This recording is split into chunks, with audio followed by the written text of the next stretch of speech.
ஓ இஸ்ரவேலே, நீ வீடுகளின் மேல் ஏறுவதற்கு உனக்கு என்ன வந்தது?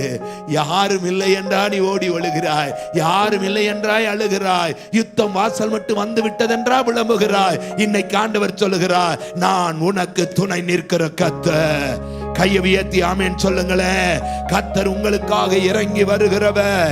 மார்ச் மாதம் 1ஆம் தேதி ஆண்டவர் ஒரு வார்த்தையை சொல்லுகிறார், நீ கலங்கி பாரத்தோடு என்னை கேட்க யாரும் இல்லை, என் சத்தத்தை கேட்க யாரும் இல்லை, என் குரலை கேட்க யாரும் இல்லை, உதவி செய்ய யாரும் இல்லை என்கிற கேள்வியோடு இந்த இடத்துல உட்கார்ந்திருந்தா பரலோகத்திலிருந்து சத்தம் வருகிறது.